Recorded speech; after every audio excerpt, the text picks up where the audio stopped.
want to go ahead and introduce you all to Dr. Eric Lambert. And again, those feedback sheets that you all have, please fill those out either throughout the session or afterwards. I think we need them back by May the 18th, 22nd, May the 22nd. Okay. So yeah, you have until the 22nd to actually get those back in. And do those go to you, Tony? Mm-hmm. To Tony Wells. So again, we appreciate you all coming out to hear our final candidate, and your feedback is greatly appreciated and necessary too for the process. And at this point, I'd like to introduce you to Dr. Eric Lambert. And he is currently a professor and department chair in the Department of Legal Studies at the University of Mississippi. He began his career in academia in 1997, and prior to that, he worked in the criminal justice field, and I believe got his start in the Bureau of Prisons. Is that correct? He's here today to just kind of give a brief presentation, and then really we're going to open it up then for question and answer. So you all be thinking of what you want to ask Dr. Lambert. Here we go. Thank you. Please use Eric, hey you, what's your name? I go by a lot of things. So I have a PowerPoint, but I'm not going to show it. I'm just going to quickly go over a few key points. It's titled Creating a Positive Workplace, Why It Matters. And it does matter. I mean, true, I'm an organizational humanist, which means that we believe the heart and soul of any organization are the people that work in it on any given day. They're the most valuable resource. They accomplish whatever goals are being set. And one of the things that guides me is, I don't know if you've ever heard of what is called a servant leader. There's a famous book written a while ago, is that you cannot be successful, whether it's department chair or dean or anything, unless other people are successful. Your success is predicated upon the success of others. And if they fail, they don't fail. You fail because you should have made sure that they had the resources, the guidance, and support to have been successful. And so one of the things is that, one of the roles of dean in my view is to make sure that people have what is necessary to be successful. And, the reasons that you want to look at things is that you want to minimize job stress, you want to maximize job involvement, job satisfaction, and most importantly, organizational commitment. And there are three types of organizational commitment. There's continuance commitment, which just means people stay because they have too many sunken costs, maybe in retirement plans or that. That's not what you want. You don't want normative or moral commitment in a sense that you should be loyal to the employer because they hired you, they pay you. No, you want effective, or what is called psychological commitment, that people bond to the organization because they willingly do so, and that they select the core goals and values of that organization and work hard towards it every day. And the reason that you care about effective commitment is it happens, the research shows, based upon how you treat people. And if you treat people in the right way, you unleash the most powerful force of any organization, and that is its potential of its members. And you care about these things, job stress, job involvement, all that, because they have great consequences. Not only are they tied to performance, but they're tied to a whole bunch of things such as organizational citizenship behaviors, going up and beyond what's expected, altruistic behavior, helping others, compliance, not just coasting till the day ends, going out of their way to make sure other people, good sportsmanship. When things get tough, they are willing to buckle down and say, I know there's a storm, but we're going to weather this. And other things that you care about is withdrawal, whether it's temporary withdrawal, absenteeism, turnover, or psychological withdrawal. I mean, if people aren't treated right, it manifests itself in a lot of negative ways. And one of the things I want to just spend a few minutes on, and then I'd like to open up to question and answer, is the importance of organizational justice. It guides me. One of the things is when I went back to graduate school, I'd worked for the Federal Bureau of Prisons, and I went back and I had to write a dissertation looking at why some facilities in the Federal Bureau of Prisons were very successful, had almost no staff turnover, had almost no assaults, but they had the same type of inmates as other facilities, and other ones were disasters. And started looking about how the work environment impacts people. And one of the things that I came across, and I said, I like this theory. This is what's going to guide my life from this point on. And it's a theory called organizational justice. It's a motivational theory and says how an organization should operate in order to be successful. And one of the things is that it argues it has lots of tenets, dimensions, but the three I really try to abide by is The first is distributive justice. Do you arrive at the right outcomes based upon people's efforts? I mean, in other words, if you say that something's important, is that what is being rewarded? And is that what people are being held accountable for? And so, I only use this as a criminal justice example or a hiring example, but it's much broader than that, and I understand things as you move up. Your academic discipline isn't what guides you. It should be fair, honest approachability, listening to others, being an advocate for people. But one of the things you look at organizations, they say that they value education of new employees, but then you can ask them, do you pay extra for a college degree? No. Do you give extra points when they take an exam to get the job? No. But you do it for military experience, so you're telling me you value education, but your distributive output says you value military experience. Not to say military experience isn't important, but you cannot say if you value something, what's the outcome? I mean, are you supporting that? And so that's always very important in distributive justice. But more importantly is what guides me is procedural justice. Is the process of making decisions transparent, open, and allow people a voice in the process to be heard. It is critical if you want to build that effective commitment I talked to is to have a fair, open process. It adds legitimacy to things. If you do things behind closed doors, you may arrive at the right outcome using the wrong means, because no one will understand what happened. If you can't explain why decisions are made, then that's a problem. I always tell people, ask me like that, your favorite child, why? But don't ask it in that way. Just say, why was this decision made? And if I can't explain it in my current thing, then maybe I've made a mistake in the procedural process. I should be able to justify. Did I get people's input? Did we come together? Even if it's what somebody didn't hope for. Research indicates that they tend to be happy with the outcome or more satisfied than if they had no input. And there's a famous experiment by Linda and Tyler where they looked at traffic cases. And one court was if you weren't heard at the end of the day, after you've been there all day on your traffic appeal, they automatically dismissed it in your favor. The other one, the court would say you could come back any day. Pick a calendar, pick a time. We guarantee you'll be heard at that time and you'll have 15 minutes to be heard. And then the judge will explain his or her decision. 85% of the people in the second court system had their traffic appeals denied. They lost. Who do you think was most satisfied? Gave legitimacy to the things. The second. And Lyndon Tyler said because it mattered because they had a chance to be heard. They had a chance for people to explain things to them, that they treated them as adults. And that's critical in procedural justice. And the final thing that guides me is transactional justice. And that's a sense of treating people with respect and dignity. I've always been amazed, whether working for the federal government or academia, people love to go tell you in person good news, but they send you an email or a memo about bad news. Like, you should do both, and you should listen to people and let them vent and also explain things to them. Because part of life is you're not going to get everything you want it when you want it. Because if it was, then, well, I wouldn't show up at work or do anything because I have everything I want. And so that is what guides me, is the sense of organizational justice. It permeates our society. It's a sense that we know we won't get everything we want, but at least we want to be treated in a fair, justifiable manner. And so I try to do that. And so one of the things as dean is that I see is trying to be that type of person who listens, who's approachable, who can explain things, being part coach, being part prep squad, and making, finding resources and being a resource allocator. Now, I know that's pretty brief, short to the point. Usually my students would be far asleep by now because I can go on and on. I joke I get paid by the word, so I'm the richest person you will ever meet.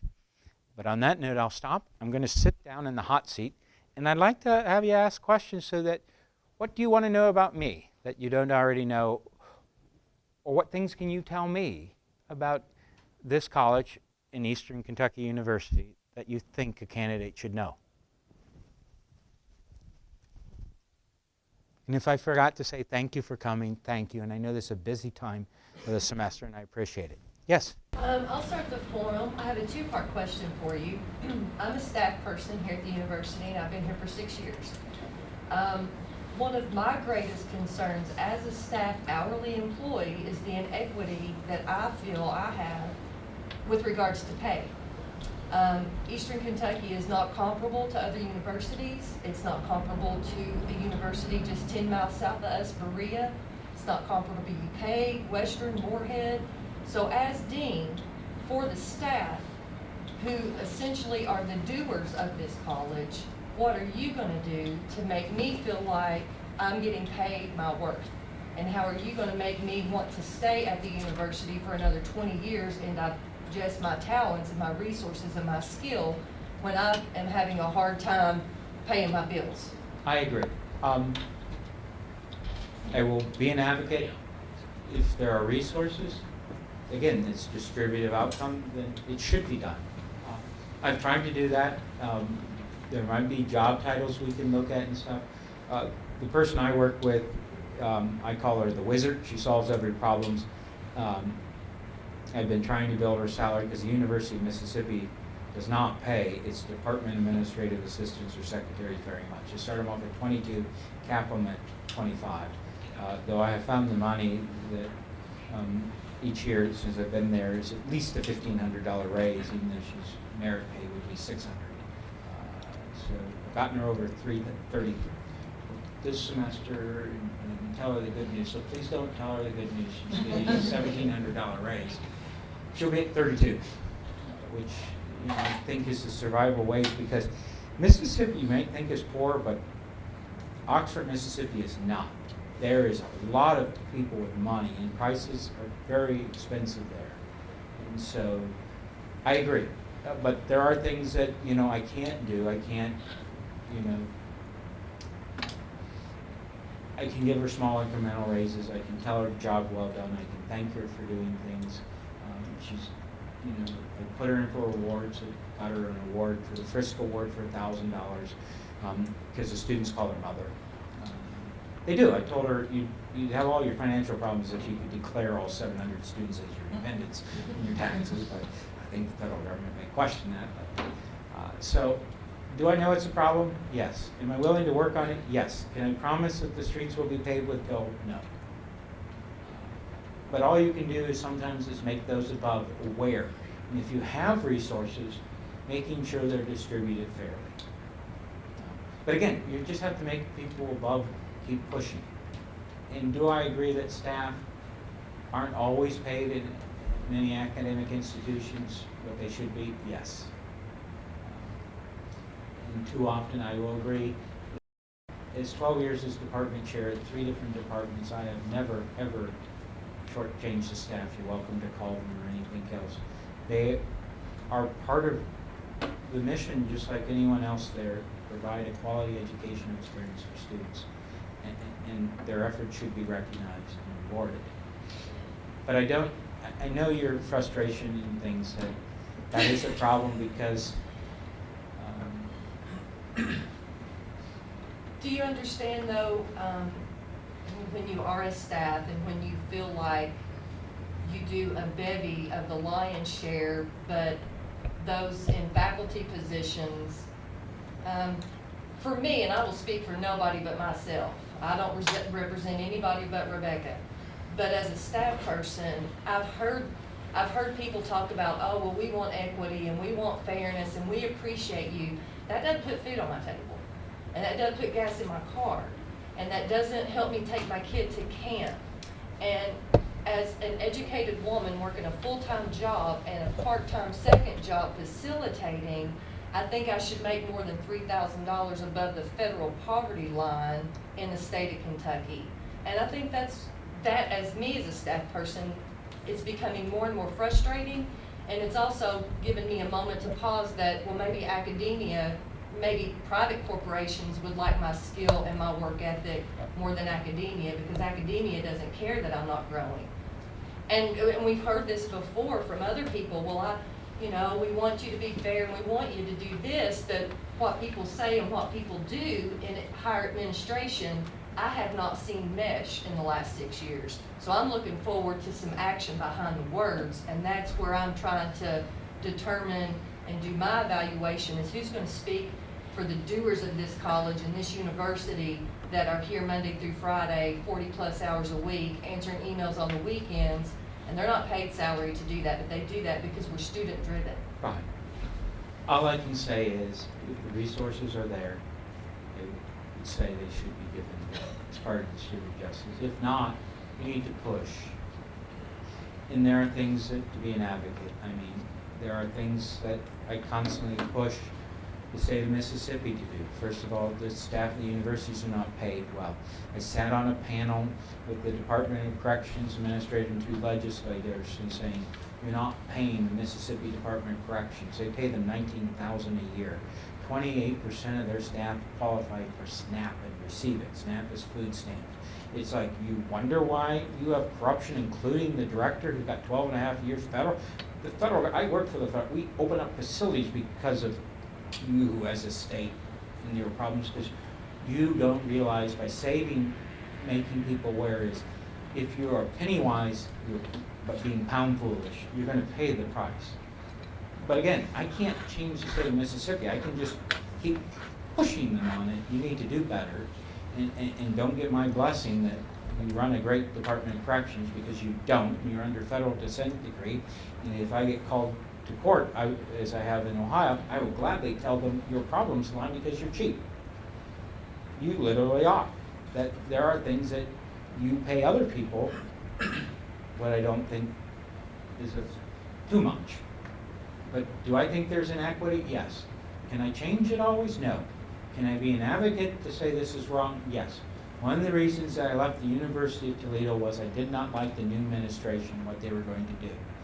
And I told them that because I knew that I was in a problem, and they called me in and said, we'd like you to remain chair and we'll give you a big raise. We were being merged together with the medical university, and we had our president appointed by the state legislature in a legislative action as a writer to a bill. No search. This will be your new president. You can't remove them without a 75%. But they told me, we need you because people trust you and they'll listen to you. So if you tell them these changes are good, they'll listen. And it's like, are the changes good? And they're like, no, just trust us. Just tell them it's good. That's all we wanted you to do. I didn't. I decided I couldn't be that. But if you read the Chronicle of Higher Education, the provost and the vice presidents gave themselves, they laid off 88 staff members, and they gave themselves a $500,000 bonus. That was 86 of the staff members to pay for it. Bad decision. Hurt the students. Was not going to be part of it. And they had offered me part of that bonus. So I cannot tell you I'm going to change it. I can tell you I have ethical standards, and I will not.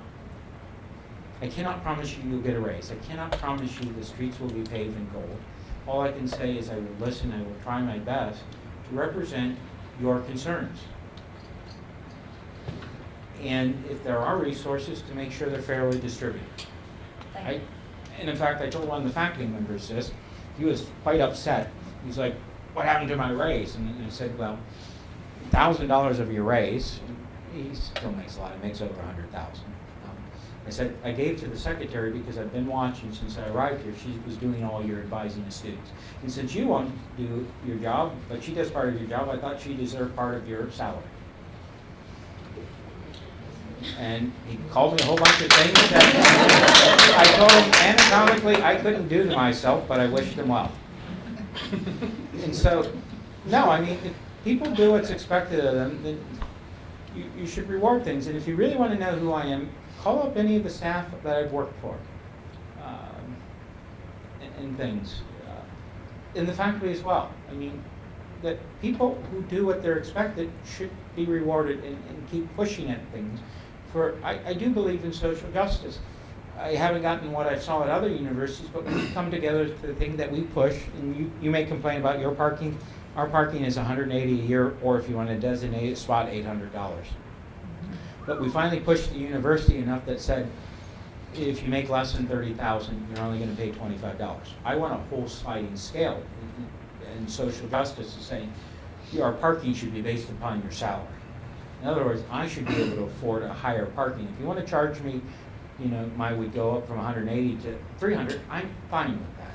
I have a problem when I look and see a secretary who makes $29,000 who's being asked, that 180 is a big chunk of their money. And so I'm glad that we pushed back and got it down. But again, the university didn't even know it was a problem until you tell them this. And most people, when they say, okay, there's a problem, what are some of the possible solutions?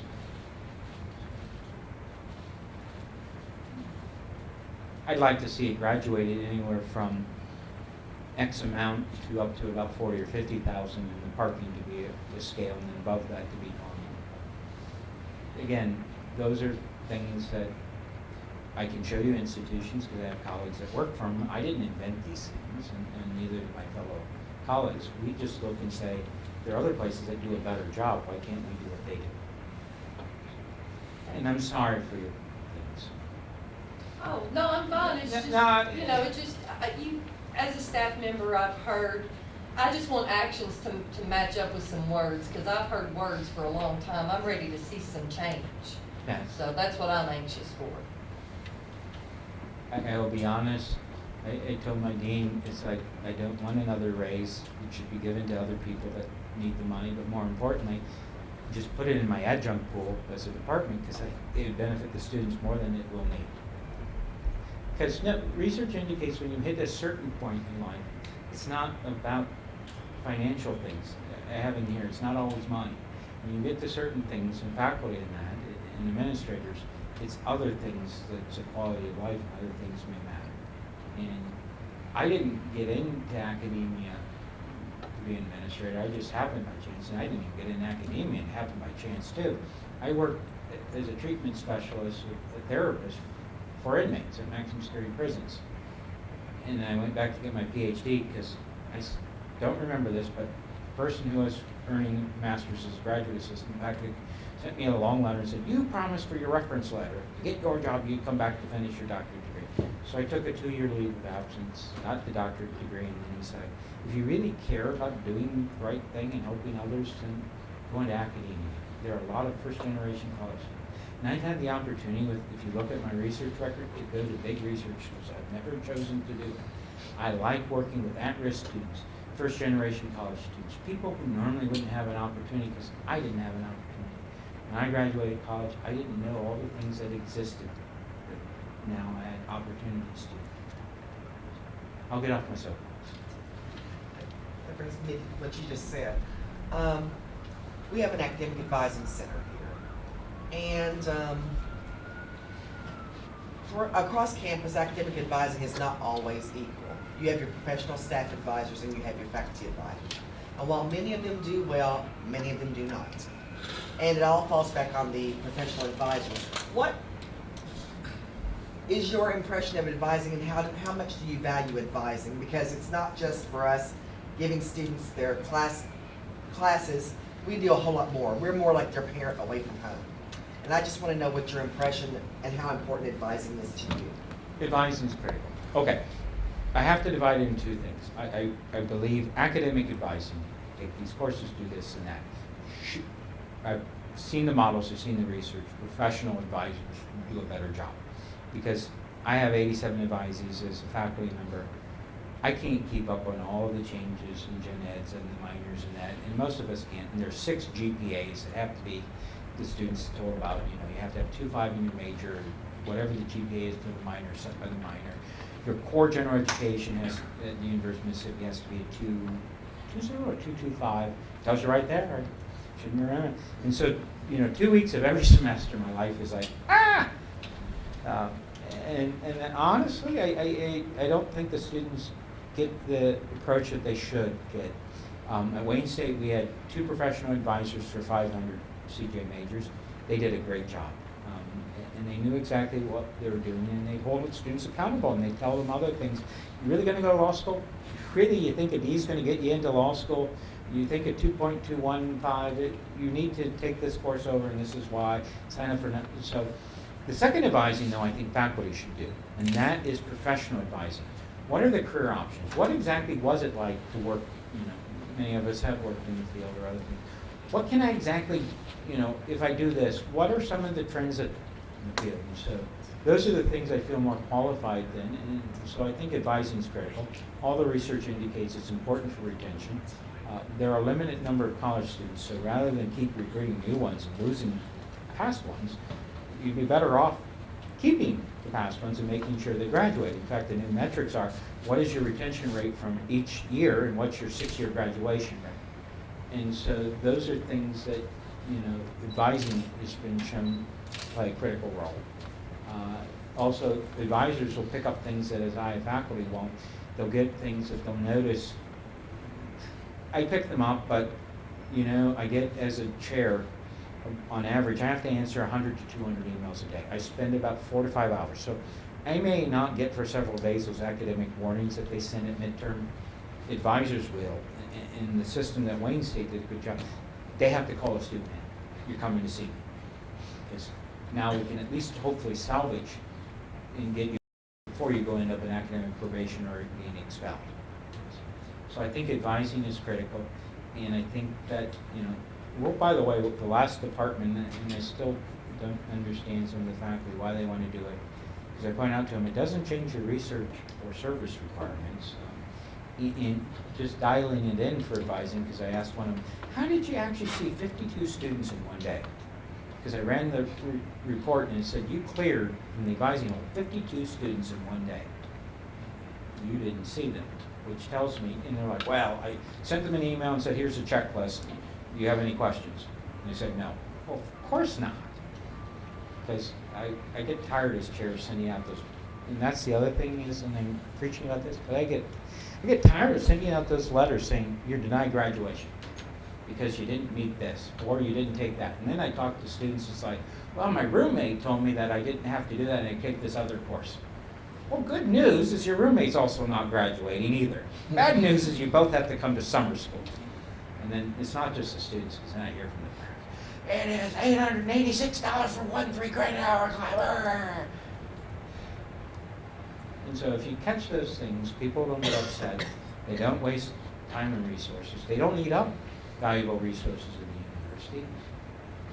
And everyone outside, the politicians, are looking at these metrics of graduation rates. Everyone is happy. So yes, I believe academic advising is critical. And people who are dedicated to it, I commend them to it, and I like that model. Professional advising, I like to talk to people who want to come and ask me, what's it like to work with offenders? What's it like to go to graduate school? I'll gladly answer those questions. But things like showing students how to find the teacher evaluation things, and more importantly, how to drill down into them to find out whether the teacher's learning style, because they have students, is it audio, tactile, those type of learnings, match yours up. But advisors, and I learned that from another advisor. But I don't know if I answered your question. A little bit, because I think, well, you know, I'm just honest. The center is my heart, and just in your answer, it seems to me that we do quite a bit more than what people realize that we do. Yes. And we do have a focus at the university and statewide about retention and graduation rates, and we often get blamed for the fact that we're not graduating students or retaining them at a high rate. But we have nothing to do with people who have homesickness or they can't pay their bills, Yeah. And we try really, really hard in our office to be resources. I know several of us have directed students to places that they can pay their bills. We have community engagement, and I just would like, if you were the person to be chosen, that you would spend time with us so that we could develop a productive and positive model. Oh, I agree. And again, the reason I don't know a lot about advising is because I've been doing it myself. Yes. I just know that watching others, the other departments in my college that have professional advisors, it can be done better than what we're currently doing. Thank you. Yes? As you may or may not know, the College of Justice and Safety has at least 2 rather large centers that house grant projects. So my question to you is, what is your experience in working with grant projects in the past? I've worked with both grants I've gotten, other learning grants. I've worked with other departments that had them. Social work at the University of Toledo and at University of Mississippi get huge things for child welfare and at-risk things, so we work with them. We've worked on projects with funding from the Heron thing about bringing in grants about restorative justice that ties into a whole bunch of things. We've worked together with nutrition, psychology, and criminal justice, looking at physical, emotional, and psychological well-being of training of criminal justice employees, how we can do it better. And so we work a lot of things. I worked at the University of Toledo with the medical campus. They had gotten a large training grant, and we were part of it, about public health outbreaks such as the avian bird flu. And our part was to assess whether or not criminal justice agencies were ready for it, and they're not, because most of them assume 90% of their employees are showing up. It's like, really? You don't think they're going to get sick, or if their family, they won't want to show up? And so also when we did the training for the police officers, we put them, they were like, oh, we don't need any training, we know what to do. Okay, put on your hazmat suits, and then the next thing is, how are you going to arrest me? And then they're like, oh, I put the hazmat suit on over my utility belt. Well, you can't take it off now, so what are you going to do to me? Really, what are you going to, and things like, and talking to the mayor's office and all those things. So I think they're very important. We've worked on them, and I think they're critical for the well-being of society and things. Do I recognize their importance? Yes. If I play small roles in them, yes. Most of the things is I stand out of the way of people who are successful so they continue to be successful. Part of my job is just to make sure that people above me know that they're successful and what they need in resources to continue to be successful. So I think those are very important things that we've done lots of things. We're getting ready at the University of Mississippi and Mississippi State to put together a joint thing working with the state, looking at their overall climate and what I call KISS, key indicator strategic systems, that puts together for management to know what's happening at their facility so that they can identify problems before they become really big problems. And so again, that's a thing that we're working on, and then we're going to go seek a partnership, Bureau of Justice Assistance grant, which means that it will go to Mississippi Department of Corrections, but then we'll be subcontractors. Are most of those competitive grants that you mentioned, or are they? Some are competitive, some we got $10 million being added on as a rider to run an intelligence study in Homeland Security, to launch it as our program and to work with others at the university, including developing a foreign language intelligent focus. So getting more skills of different dialects of Arabic and Chinese so that people, and we incorporate some in the Homeland Security with intelligent-led policing, but the center we got through it stands alone with $10 million. It was funded for $10 million for 9 years. If I could jump on to your question, the landscape of competitive grant funding is a little bit of a different ballgame in that we, as a college and a university, need to be a little more strategic to make ourselves more attractive for those competitive grant funds, like flexibility on F&A rates and positioning ourselves better to compete against larger institutions and nonprofit organizations to compete for the funding. So if there's written into the budget, that's one thing. When you have to actually go out there and compete for it, the college itself and the university itself needs be a little more flexible so that we can be more competitive in that landscape. Well, you also need to be innovative. I mean, some of the grants that we got at Michigan, or at Wayne State in Michigan, were very unique. And here's the thing. Criminal justice and justice doesn't get a lot of money. NIH, National Institute of Health, does. I mean, but there are all sorts of stuff that we started looking and partnering with the health professions and medical sociologists and psychologists, was looking at the impact of stress and hypertension among police officers. We know, and we can gain access to police officers they couldn't. So they got a grant. They had less than 10% rate. NIJ was not happy, or NIH wasn't happy, and so we approached them as a department, I did, and said, you know, you should reapply, but this time we can work with you. And we got them a 60% response rate. But it was not just surveys, we're testing their blood, what stress reduction techniques work, because we actually had the data that NIH was very interested in, because a faculty member had done a paper on it.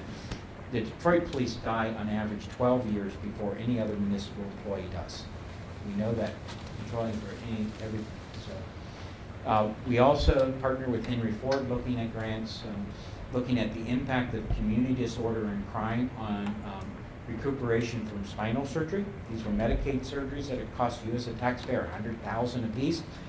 And things that they're telling them is, well, you have to walk 2 hours in the morning, 1 hour in the afternoon, and 1 hour in the evening for this to be successful with spinal surgery. And you have to come back weekly for your appointments for 6 weeks. Well, the things we point out, we work with, and this was an R21 grant, which is an exploratory one. But again, these are the partnerships that the other faculty did that we worked together was, do you understand, by looking at these neighborhoods, they can't afford a treadmill. They can't go out in these neighborhoods. There's no lighting, there's gang problems, and they can't make their weekly appointments because you're lucky in Detroit if the bus arrives within 2 hours of its scheduled time, literally. They have lots of problems because there's a significant number because they don't have money in Detroit. Their buses will break down, and so they're not coming. And so those are the new partnerships that we looked at. The whole thing I mentioned to you that we partnered at Toledo was public health. This was a larger $5 million NIH grant that we got $500,000 from to do the police training for public health crises, awareness things. And this was before Katrina. I'm sure there's more money after Katrina to realize, our assumption that most police officers are going to show up to the job during a disaster isn't true. So, yes.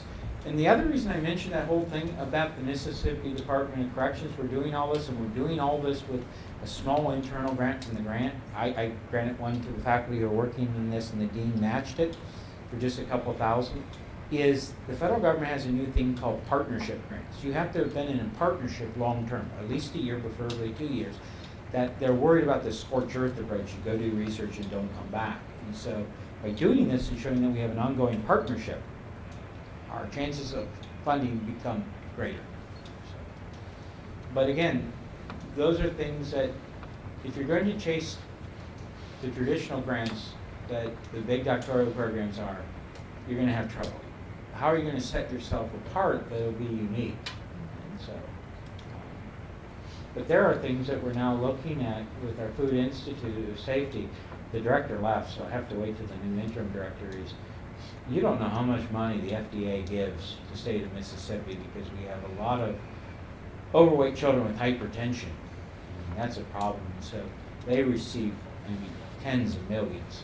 But one of the things is that you're not asking is how much does stress from primary disorders impacting their eating habits? And so they were going to subcontract on us to work with them to look at that. Rather than just say, go into a neighborhood school and say, you should eat healthy.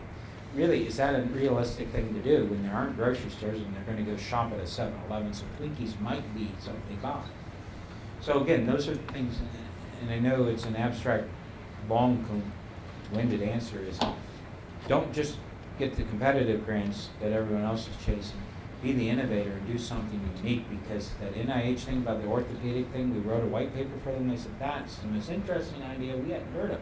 And people forget within NIH is the occupation subcategory of them that looks at how much impact occupational issues affect employees. And criminal justice has a security justice, all of them do in the college, have significant things that you should be looking at. And go at the foundations as well. Well, we didn't get them, we're going to go back and look at restorative justice and reintegration again with the Heron Foundation. They're a large foundation that can write checks in the millions. Usually they'll grant you a couple $100,000 to do this. They don't make calls. You have to develop the relationship with them and then sell them over time exactly what you're doing.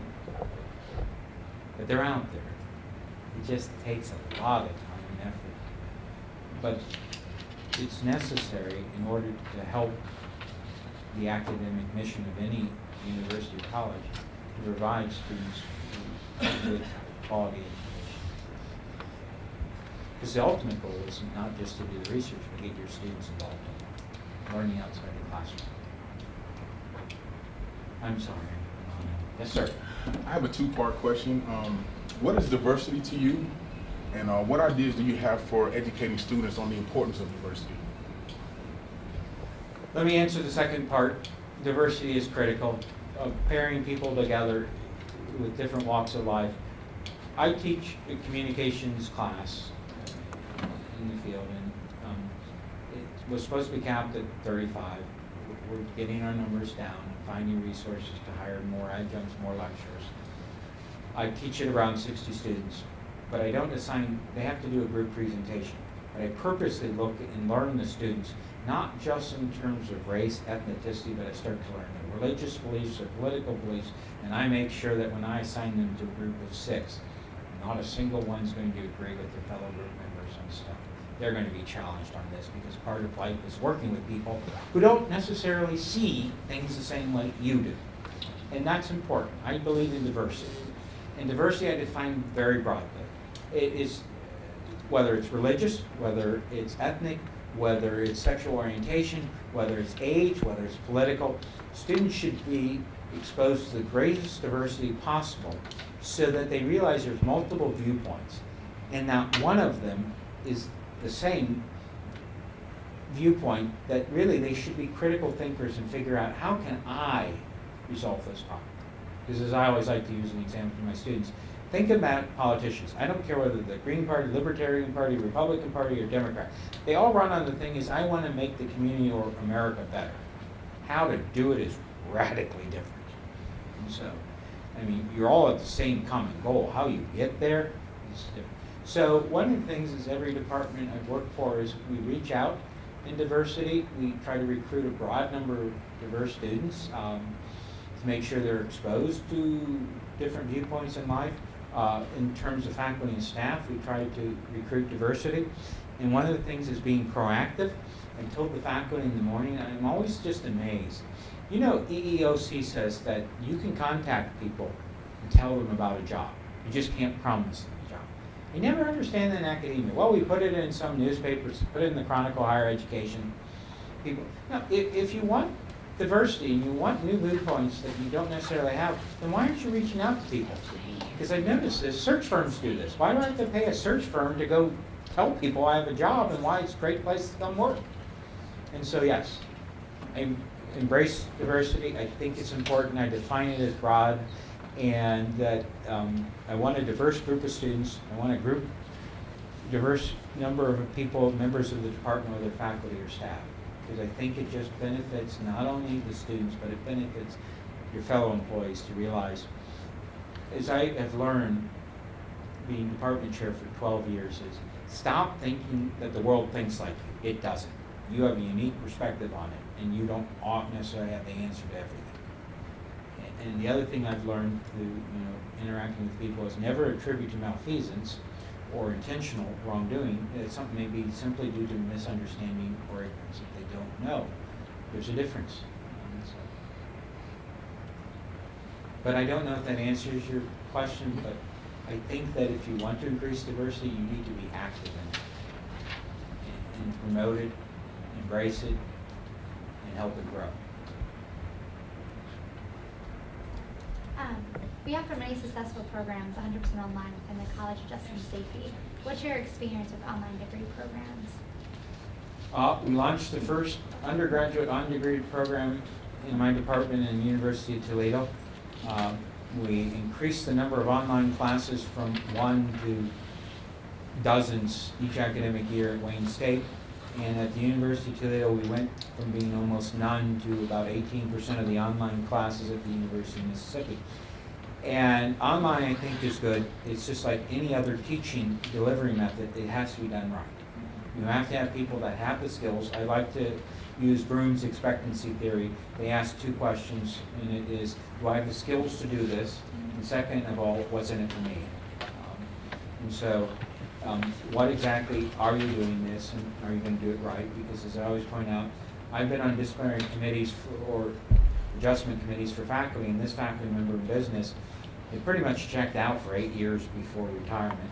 Because his syllabus, he stopped changing it. He just crossed off the semester, and you could count 8 years on it. And the students had the exact same class. This is a graduate class. His midterm was 10 true and false questions. His final was 15 multiple choice because he said, I'm tougher on my final. Really? They're true and false. And the students have shown me that you give back the test, so they already have the answers. Every single student that we looked at all got A's. You've done them no favors. And so online is critical. And the most important thing, particularly, I think is going to be critical is at graduate level, is you're going to have a lot of people who have earned a bachelor's degree, have gone out into the world, now have gotten into jobs and realize they want to move into supervisory roles or mid-management or upper management, but they need that master's degree to set themselves off from the other applicants. But they can't quit their job and come here. And sometimes people say, oh, it's only a 50-mile, round trip. That it's a killer. People have family obligations, everything else, and so online, I think, if done right, is like any other thing. I like it. I also like hybrid classes where you need half online. Because I always tell students, if you've never taken an online class, let's get you into hybrid first. Where at least half the class will be in the classroom, and no more than half will be online. Sometimes it's 75% in the classroom, 24%. So they get to understand whether or not this is their learning style. I'm always hesitant among freshmen to say, if you haven't done it, it's a very structured thing, is you need to be on the things, to read the thing, take the test at a certain time. This isn't like a class room that if you're not there, attendance, we're going to mark you off so you know you have to be there. You actually have to be self-motivated to do this. But I think it's a delivery platform, and if used right, it can benefit students. If used wrong, just like classroom-based ones, it can harm students. I'm sitting on one right now with the instructor. It's like, if you teach this course with 125 students and you have an oral final, how do you do an oral final with 125 students in 2 hours and 30 minutes? He hasn't answered the question.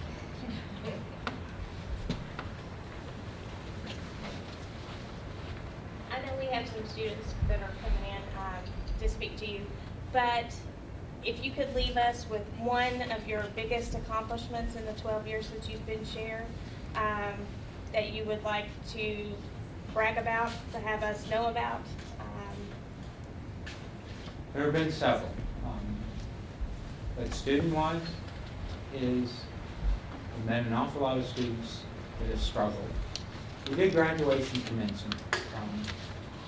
And as a chair, I had to shake the hands of students. And we have social work, and we had communication science disorder, exercise science, nutrition, hospitality management. But I was amazed at the number of students who hugged me and said, thank you for working with me and pushing me. And in fact, my dean's just like, come on, God, you guys are supposed to be mean and nasty. Why are all the students hugging you? Because we do care. And so being very student-centered focus, I think, is one of the things, and working with faculty to make that, because we have, as our department, which is 2 programs, we have the most first-generation college students in almost any program on campus, most that received Pell Grants, and the most that came in deficiencies from high school. Yet we are successful. And now the opportunity that I've had students have gone out and done wonderful things, police chiefs, the sheriffs, the wardens. One of them is going to run for a governor of Michigan. He's one of the most powerful people now in the state. I always joke he did it despite me. But no, I mean, and I've had the opportunity, by working with students, providing quality education, making sure they have the skills to be successful, they can do whatever they want in their field. And one of the things that I had the greatest joy is I've been able to hire 2 former students as colleagues, as faculty. Though I do point out to them, if you keep telling me all the full professors were older than your father, I'm not sure I'm going to vote in tenure.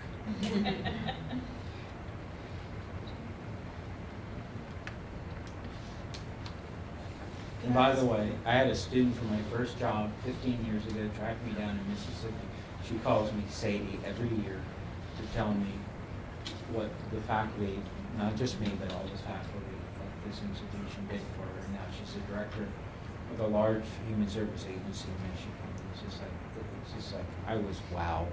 You tracked me down to Mississippi. That's incredible. So I like working with students. When they succeed, it's the greatest joy of my life. And we changed our award ceremony, and the title I like to use for it is Changing the World One Degree at a Time.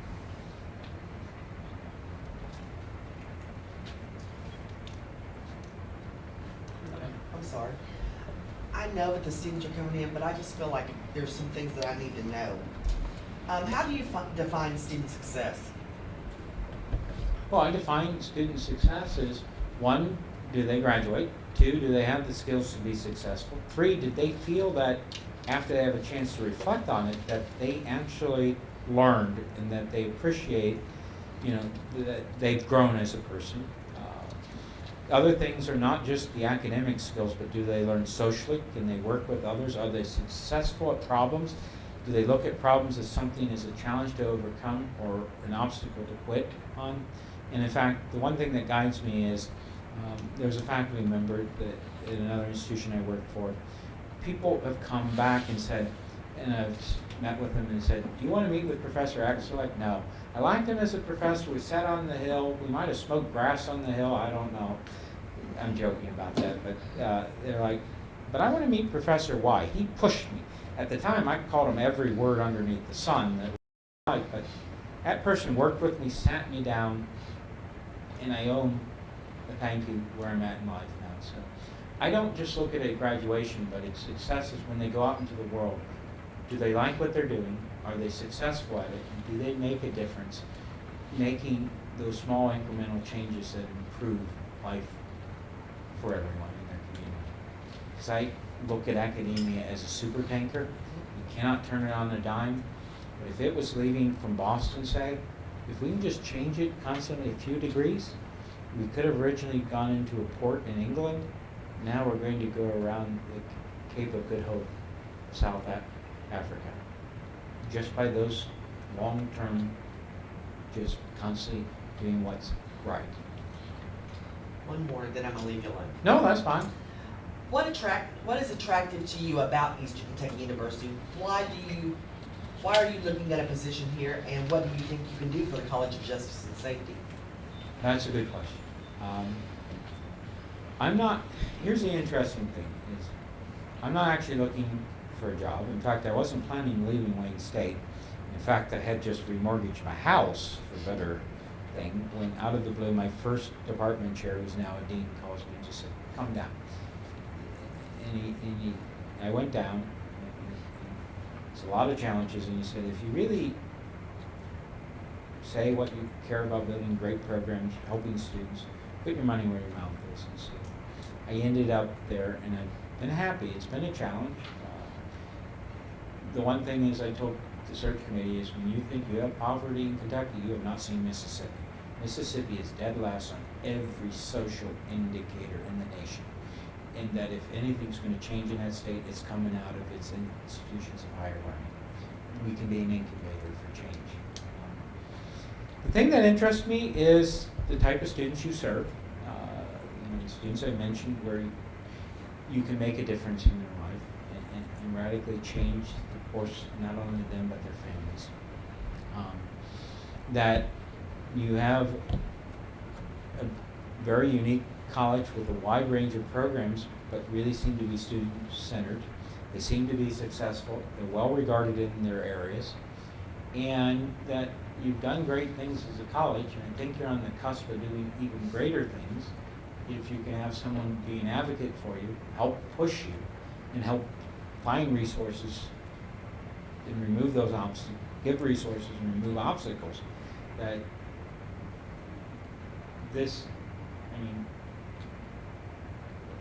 excellence is not a destination. You're on the right path. You just need to keep moving. And I am very interested. I actually know some of the faculty here. In fact, one of them was my college professor. It was his first job as a brand new assistant professor at another university. And so I've written with several of the faculty members on research projects and other stuff, and everything that I see and everyone I meet, I'm impressed with.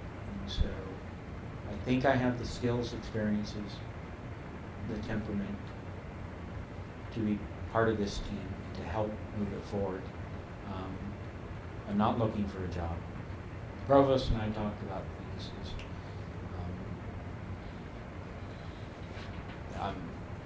I'm in a very unique thing. I don't want to be at a research institution. I did interview because one of my co-authors was there. I went to this institution, massive institution.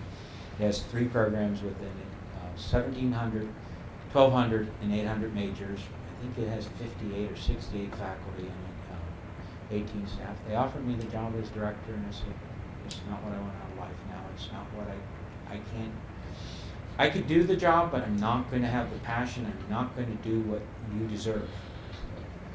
I don't know if that answers your question. I'm not searching for a job. I'm not, Just satisfied me. I'm searching for people who are passionate, and so far, everyone I've met, the turnout here has been impressive with the faculty, the staff. I've been on dean searches where I've been part of the committee trying to get faculty to come. Out of 100 faculty and staff, 2 show up. It's like, really? This will be your next dean. 2 of you show up. It's just like, they're so dejected. It's like, I don't care. It doesn't matter. Life will never get better. Here, I see the sense of passion is, we have problems. We want to tell you about these problems, but we also think we can work through them. And that's impressive. You have to realize part of this interview thing isn't just for you to learn about me, but for me to learn about this position and the most important resource here, the people, and whether or not there's a good fit. And I've seen bad fits, and I don't want to be a bad fit. I will say the people have been highly informative, the nicest people I've met have been here the last 2 days. Thank you. That answered my question. You can wake up now. Simon says shut it all out. I know I put you to sleep. But you should give yourself credit. You do wonderful things every day. You may not realize it, but you touch lives. And you do make a difference. The letters I got for the department secretary and the fiscal work just moved me with what they wrote. Getting students to write things just, so I know what people can do and do every day that most people aren't aware of. And it's appreciated even if other people don't say it. Because people who matter, the students, do. And again, I call a lot of people a wizard because she solves every problem in the technology. We use a whole bunch of German software, SAP and other stuff. It's just like the Germans, I think, are getting back from World War II. Because it drives me nuts, that system.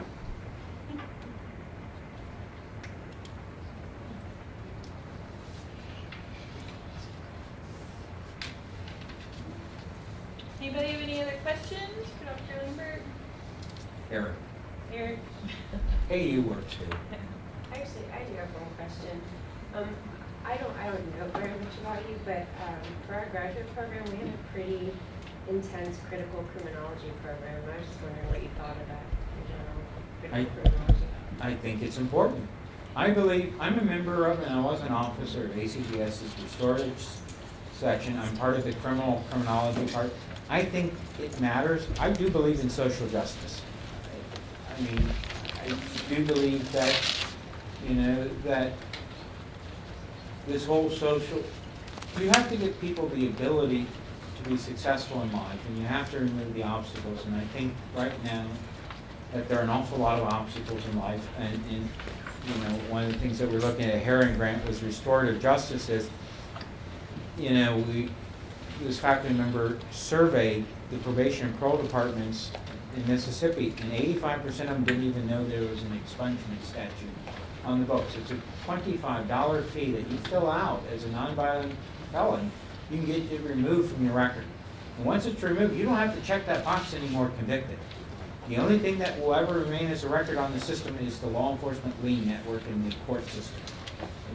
But again, I believe in those things, and that I think critical criminology is important. It causes us to think about things we wouldn't have thought about outside the box, a rhombozoid, whatever geographical shape you want to mention.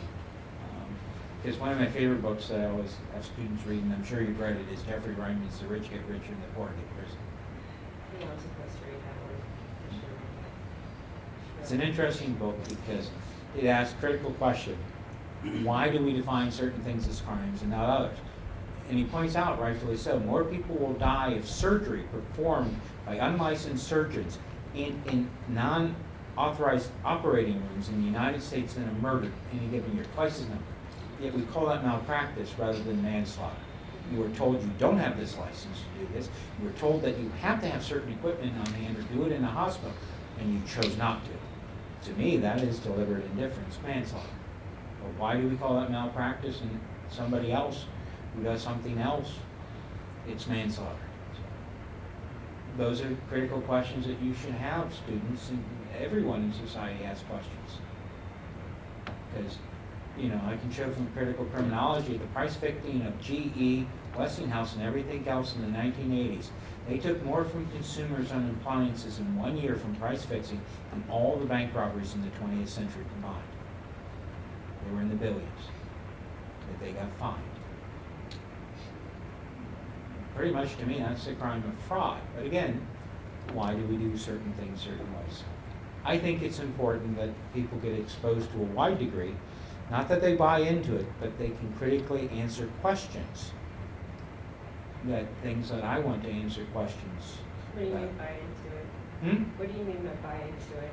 That they don't embrace it and say, oh, it's right, it's the way we should check. No, it's a critical thing. I hate Google algorithms right now. I hate them as a search engine because they begin to figure out what are my political leanings, I don't want you to tell me what I think. I want you to challenge my thinking. I actually read things like Bill O'Reilly's thing, even though I may not agree with him, because I need to understand his point of view to make a counter argument. I can't just shout at somebody. I need to have an honest dialogue. And so things that I will read is Von Haig's about why he argues in support of the death penalty, even though for the record, I oppose the death penalty. And so those are the things that I need to do. And by the way, Von Haig, by the way, argues an interesting thing in things. He does not argue the death penalty for murder. He argues the death penalty for corporate crime. He says that if you do the things like they did in China where you alter the infant formula to make more money, we should execute you. This was a rational decision to make money. And in fact, the research does show that corporate crime in China and fraud and extortion and corruption by government officials, when they execute them, drops. Murder doesn't. So, but that's an interesting thing because then it gets back to my sense of morality that why am I exactly opposed to it and how do I understand somebody else's point of view? And they may not necessarily agree with me and I may not agree with them. And so that's what I meant buy-in, is to be exposed to it, but you don't have to embrace it as gospel. But you should be able to argue in a rational way against somebody either way. Thank you. Excuse me, thank you. It's been a pleasure. Because I always get upset at politicians because I also chastise them in that USA Today, the Oberly, that's their funding, their lead columnists, they've set up a panel of stuff and they have the Oberly School of Journalism at University of Mississippi.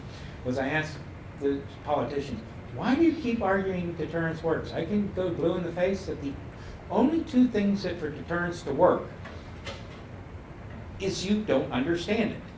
One is deterrence to work, you have to have rational people, knowledgeable, rational people, middle-class Americans, or higher. Second of all, you have to have certainty of punishment. It's not severity and it's not swiftness, so stop arguing that. If you really want to do stuff, invest in things and prevention programs, first of all, but also certainty of things. Because I don't quite understand why you want to spend all this money and harsh punishments, yet we have in the state of Mississippi or Memphis thousands and thousands of sexual assault kits that are tested because you don't have the money. And that would probably be better spent money where you increase the odds of identifying the assailant. But again, and so those are the things is this, in other words, if you want to argue about something, at least understand the theoretical principles and the empirical evidence, and then you can argue. And by the way, if you want to argue with me at the death penalty, the one I can't argue with you is retribution. I want revenge. It's human nature. It's not good, I can show the psychological thing, but I do understand that symbolic interaction. The thing is, if you took a life, I'm going to take yours. So what do you think of critical criminology? What do I think of it? Yeah. You said they have a core in it, or there's an emphasis. So There's a very heavy emphasis, and I just want to make sure that that remains the emphasis for my graduate program. I think that's important. I think part of it should people be well-rounded. If you're going to learn about theories, you should learn about every theory, whether it's routine activities, critical criminology, environmental crime theory, that you can actually push crime from one area to another based on your environment. Different environmental crime. Yes. Well, there's environmental crime. There's also looking under critical things of people who pollute, the impact on shortening lives because of the air pollution, other stuff that we do.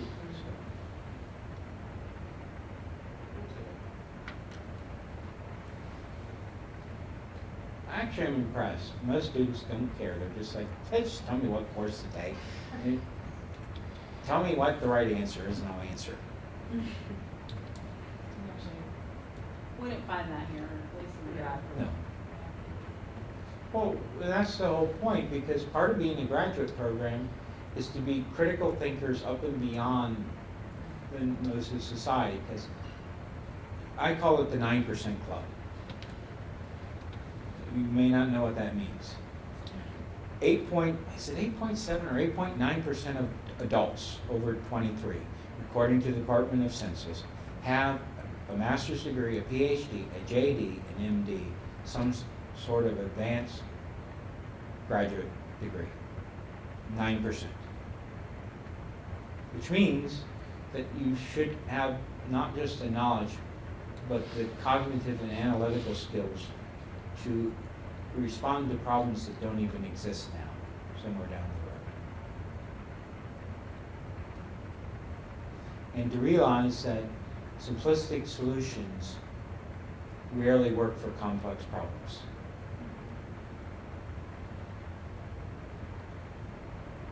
And to be I hate evidence-based, be research supported or research evidence practices.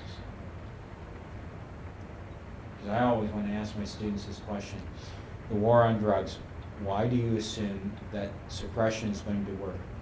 Why do you think that locking people up will work? And then I ask them one question. If you can answer me this question, which I can't answer, why does 4% of the world's population account for 38% of the world's drug usage? If you can answer me that question, then figure out what are the problems that we need to address. Because I always hate when students answer, well, I read it somewhere that deterrence works. Well, I've also read that the TWA flight was brought down by a U.S. missile. I also have been told that 9/11 occurred by Mossad bringing down the towers.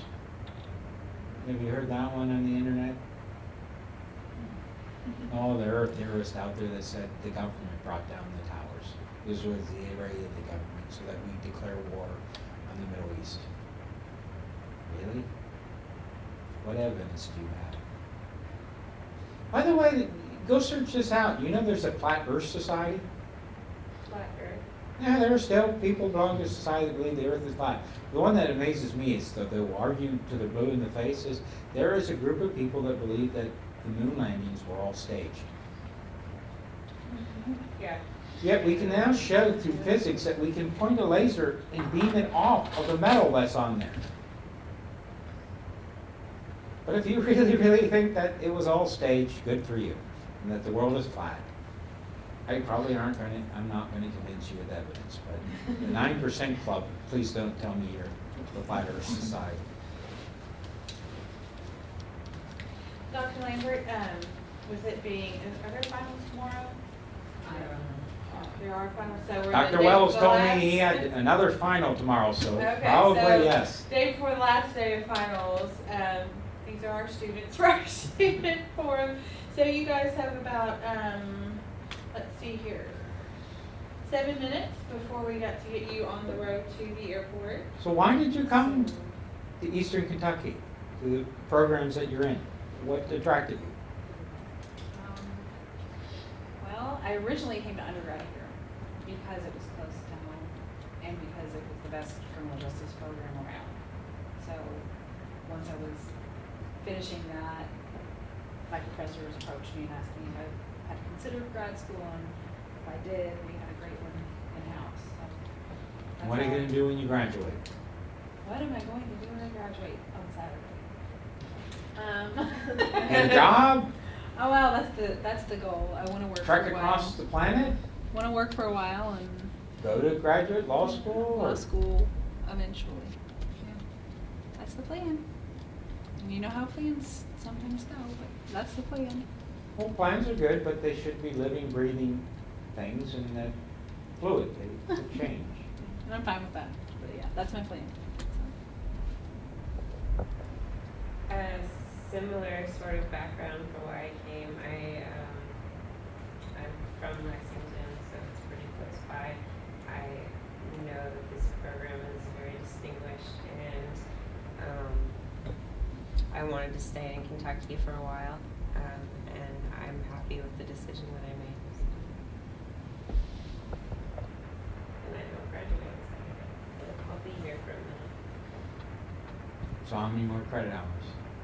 Ew, I don't even think about it that way. I have a year left, I'll be done, I assume I'll graduate on time. Good. Credit hours. Probably 18. That sounds right, sure, sure. That's about right. 18. 18. Well, congratulations on graduating tomorrow, and congratulations on graduating another year. Thank you. And don't stop. Finish the degree, because the worst thing you can do is start something, not finish it. Because I always talk to students who are like, well, won't I get credit for having as an undergraduate 2 years college? No, I sit on federal hiring boards. I look at, and so do a lot of people, as you quit. I look at people, I don't look at people who stop and then come back and complete it as something bad, because I figured that they still have the motivation to come back and finish it. What I look at is, why did you quit? Why did you start something and then quit?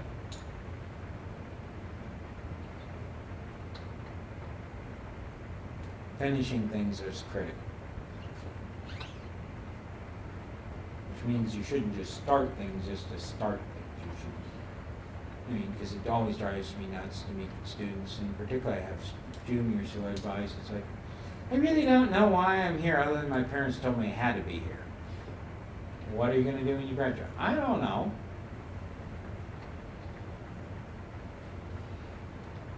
Have a plan, figure out how to get there, and when obstacles occur, figure out how to overcome them. Because I will tell you, the one thing I have learned working in my entire career, I don't understand this, but it seems organizations, people, whatever, like to put obstacles in the way of people. They say they want them to be successful, and then they drop obstacles in front of them. Maybe it's a test.